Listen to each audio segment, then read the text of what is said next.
What's up, everybody? Happy Thursday. Hope all you're having a great day so far.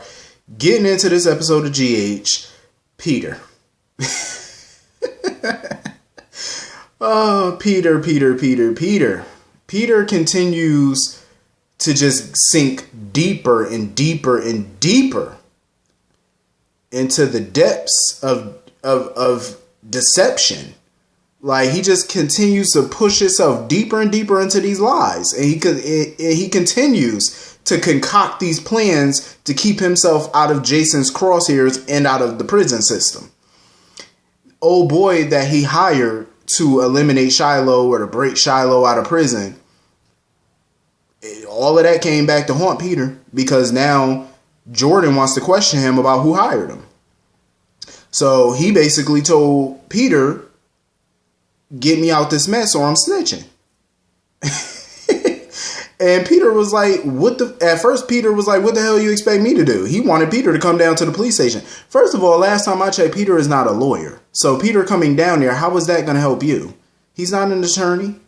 But he wanted Peter to get him a lawyer. Peter wasn't trying to do that either. So Peter came up with the next best solution. Give the cops what they want. They want to know who hired you? Okay. You're going to tell them who hired you, and I'm going to tell you who to tell them. So he used Sam's situation to his advantage, because he knows that the cops originally arrested her for murder, but she's recently been cleared of those charges. So Peter wanted his guy to tell Jordan and Chase and the FBI that it was Sam who hired him. Jordan and Chase looked at each other like they knew he was full of shit. They knew it. They looked at him like, no, they wasn't buying that. Because if you've been in Port Charles for a while, you know that ain't Sam's MO. Come on now, Sam hiring somebody, break them out of prison, so what? She could murder him? That's how they gonna try to spin it? Make it seem like she really did murder him and she broke him out in the hopes that he'll come after her so she could kill him? It's a good conspiracy theory, but that's all it is. Ain't nobody believing that. And the evidence on the boat suggests that she did shoot him in self-defense. Some people saying, oh, well, she shot him with the intention of killing. You don't really know what her intentions were. You're not in her brain. You don't know what she was thinking. You really don't know. Unless you are in Sam's head and you know what she's thinking, you don't know if that was her intent. We could speculate that that was her intent. Yeah, sure. We could say, oh, maybe she did want him dead. I mean, most of the people in that town wanted him dead. But guess what? Ain't none of them took the chance to kill him. You could sit there and say all day long, oh, I want that person dead. Unless you're willing to go out of your way to actually kill that person, all it is just talk. And that's all Sam did, was just talk. Jason, she's not the only one who wanted him dead. Jason wanted him dead. Sonny wanted him dead. But none of them took the steps to get that done. None of them did. I don't think her intention... I mean, this is purely speculative, like I said, on my part. I think it wasn't naturally her intention to kill him. Obviously, they'd rather he just rot in prison, because they knew that's where he was going to go. Sam knew that. She knew it. Why you think he was trying to flee the country? Hell, he broke out of prison, so you know he was going. That right there is a sentence. You going right now. That's a sentence.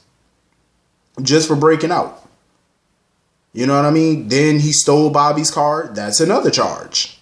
He was racking up the charges. So it wasn't no question he was going to prison. No question. That was clear self-defense. If you watch the episode, it was self-defense. He had a bat with a hook on it about to hit Jason, presumably hurt him. Jason, obviously, you could say, was probably in fear of his life, but he didn't show any fear. But still, he could have been killed right there with that hook. So Sam had a gun, a flare gun, and she shot him. What else was she going to do? She did it to save Jason. That's what we call self-defense. Any decent defense attorney could argue that. That's just common sense. Like, where was the intent?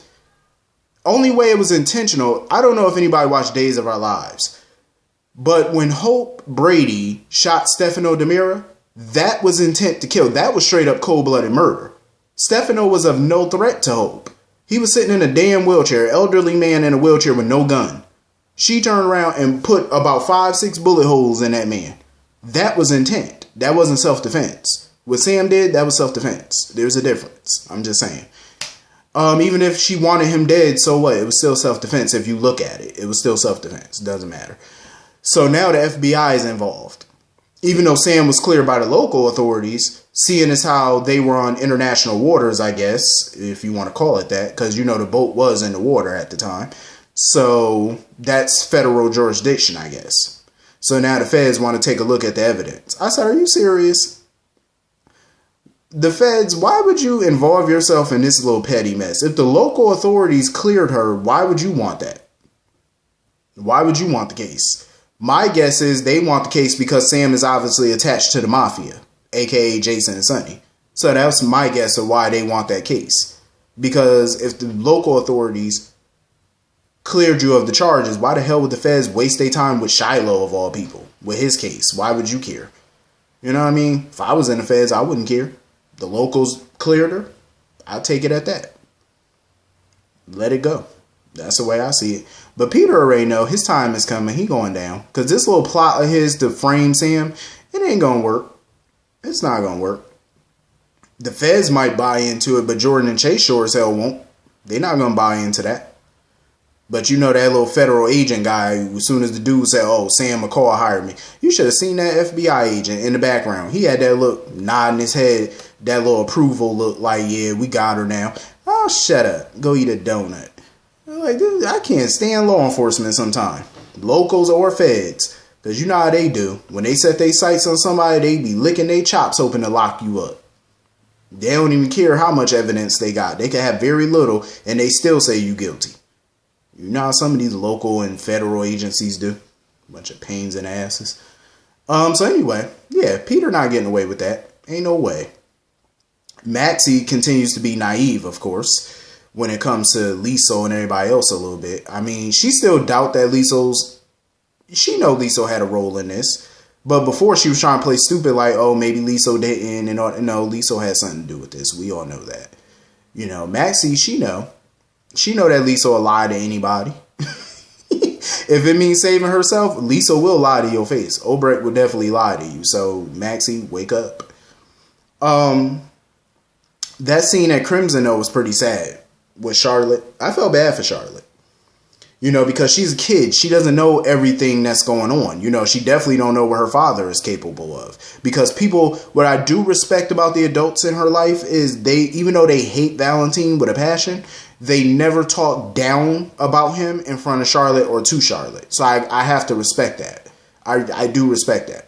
That's why she's so clueless about her father, because she's just a child. But if she was a teenager, that'd be a whole different story. It'd be a whole different story. But, I understand why she defends Valentine a lot, because she's a child and that's her dad. So, of course, she doesn't know about all the evil things he does.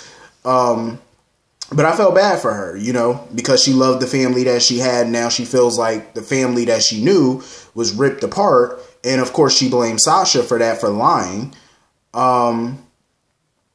But I respect the fact that, Sasha was willing to come back to Port Charles with Michael, because she was just ready to go back to her old neighborhood, her old town, and just leave Port Charles in her rearview mirror. But Michael was convincing her. He said, you know what? Just come back to town, explain everything to everybody, and face the music. Don't run away from your problems. And he really does like Sasha. That's why he really didn't want her to leave. Can't say I blame him. But I am glad that Sasha's sticking around and she's going to face the music. Hopefully, she tells everybody the whole story. Even though they pretty much have a clue that Valentine and Obrecht had something to do with it, Sasha never confirmed it, though. But they got a clue. They not stupid. They know. Ain't no way she pulled all this off on her own and Valentine had no clue about it. Or Obrecht didn't have a clue. How do you explain all them damn DNA tests coming back positive? Somebody had to doctor those tests, and they know Sasha couldn't have pulled it off. Not to say she's not a smart girl, because she is, but she's not that sophisticated, like, as far as breaking into a lab or getting a lab tech to do what she wants. No. You need somebody who got a little bit more clout than that, and that would be Obrecht and Valentine, because they got the money and they have the wherewithal to do it. They have the status to do it, especially Obrecht being a doctor. and she's always sniffing around the hospital, and she's cool with Brad, so everybody else thinks. So it's easy to figure out who's involved in this. It doesn't take a genius to figure that out, even without her confirming it. It's just common sense. But sometimes common sense isn't so damn common with some people. But yeah, you know, it was, I think even Maxie showed a little genuine, you know, heartache for Sasha a little bit, you know, maybe a little forgiveness, the way she was looking at her. Because it's so funny how Maxie and them could sit there and judge Sasha when Maxie herself had pulled some cons in her time. She pulled a lot of shenanigans on her years on the show. You know what I mean? So she, of all people, should understand Sasha's, you know, situation. You know, she's lied and manipulated and did whatever she had to do for the greater good, so she thought. Especially when she miscarried Dante and Lulu's child and tried to pass hers off as theirs. She, in her mind, she thought she was doing it for the right reasons. You know, to help them out. And she didn't want to, you know, cause heartache for them. What the hell you think Sasha was doing? Sasha had good reasons for doing what she was doing. But like I said, it don't matter how good of a reason you have for doing something so underhanded, that doesn't make it okay. You know what I mean? Even back then, I was pissed when Maxie did what she did, but I understood her reasons. I definitely did. It just didn't make it okay. And it never will. You know, you can't justify those actions. No matter how pure it is or whatever, you can't justify that. But I understand it. You know, you don't have to justify it. You just kind of just understand the whole situation. Obrecht and Valentine, of course, was sitting there plotting the whole time, trying to figure out how they could, you know, explain this to Nina and get back in her good graces. Obrecht was not worried at all, though. You know, Valentine sitting around, huffing and puffing, trying to call Nina a bazillion times and get in touch with her. Obrecht was sitting there trying to eat her cream cheese bagel. Obrecht was trying to eat her bagel in peace. Valentine trying to snatch the bagel, talking about, no, you ain't eating nothing until we figure this out and we come up with a plan. Obrecht was just looking at him like, you big dummy, can I just eat my bagel in peace? I love Obrecht. I love her because she gave no fucks. Like, Obrecht did not care, and I love it. Obrecht did not have a worry in the world. I mean, yeah, she has a lot to lose if her part in this really comes out to play. You know, because Maxie is going to be upset. She probably won't let her around James. Nina, you know, would definitely not forgive Obrecht, you know. So she has a lot to lose here, but at the same time, she's still not worried about it. Because her plan was simple. Keep Sasha the hell away from Port Charles. If you keep her away from Port Charles and keep her away from Nina, her and Valentine's role will never really come out. You know, it'll never come out, so they think. Because even if she does come back to Port Charles, her thinking is, even if she somehow gets in contact with Nina, Nina's going to still be so upset that she's not going to listen to a word that she says anyway. So, in Obrecht's mind, they're in the clear. That's what she think. I love that scene, though, between Laura and Valentine, though, when Laura came over to get the portrait. And this fool Valentine talking about he threw it out. Oh, it's probably in a landfill somewhere. I say, you jackass. I loved how Laura do not back down from him. I love it. See, nobody's afraid of Valentine. Nobody. Nobody's afraid of him. Laura stood up to him. Lulu stood up to him. Ain't nobody scared of him. Like, you are not nothing to be afraid of. You better sit your ass down. Ain't nobody scared of you. Please. I bet you not even mice are afraid of him. And usually mice are afraid of people. Hell, you can't even scare a church mouse. make you think you're gonna scare anybody else when you can't scare a church mouse. Please, ain't nobody scared of him. His little threats got less teeth than a 2-year-old. Ain't nobody afraid of your punk ass. And Laura let him know too. She was like, you know what? She was like, you gonna regret this. See, that's the second or third person I heard say Valentine was gonna regret something. Laura done threatened him.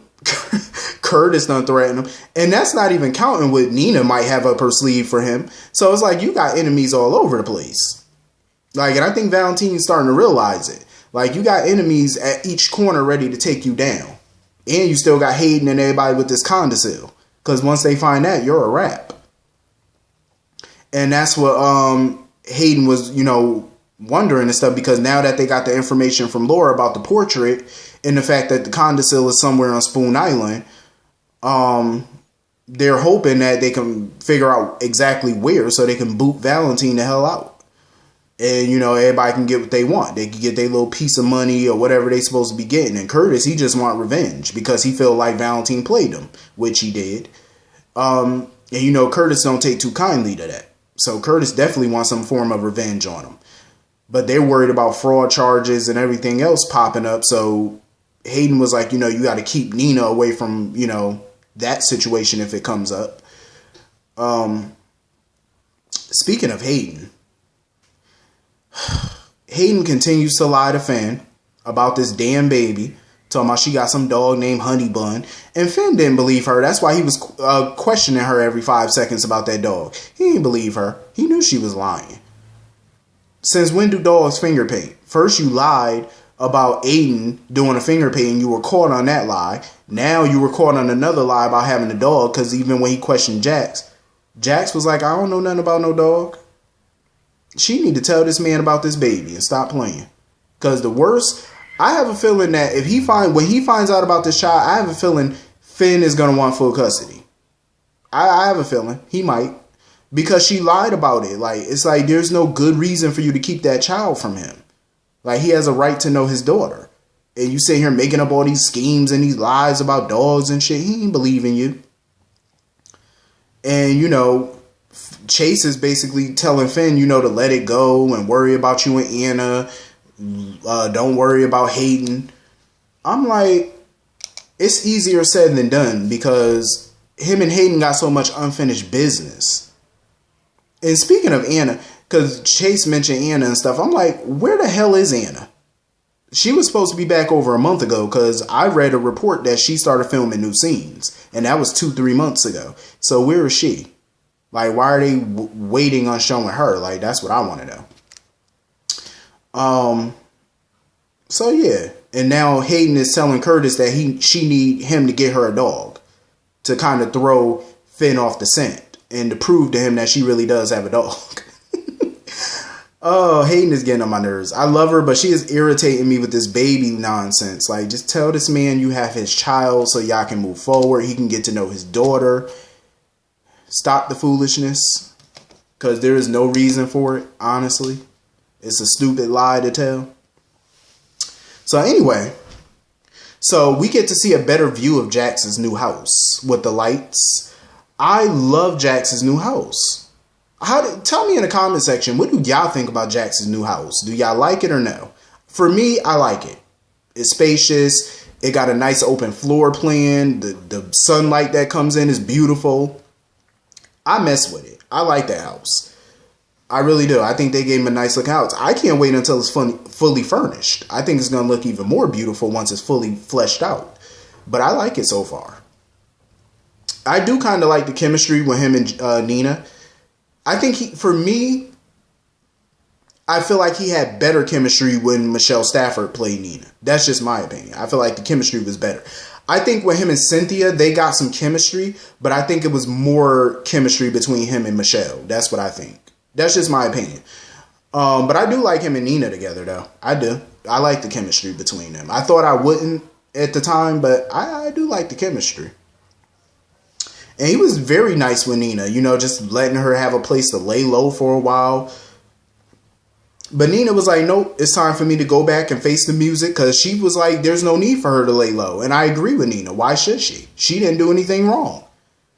She was the one lied to, even though I can't stand the way she treated Willow and I feel like it was karma, but she was the one who was lied to. So why should she have to lay low? Hell hath no fury like a Nina scorned. I'm just saying. I have a feeling she's not done with Valentine. I wouldn't be surprised if she tried to get some type of revenge. Because when she came over to Valentine house, to Windermere, and burst those doors open, he was all happy to see her, oh Nina. But he was pissed when he saw that Jax was with her. I was like, yup, she came to your house with her new boo. Soon to be boo. Because you know her and Jax going to be together. We all know that. That's apparent. Like, we know that's going to go down. But I enjoyed this episode, though. I really did. Hit the comment section. Let me know what y'all thought about this episode. And I will see y'all all later. Have a great day. Peace.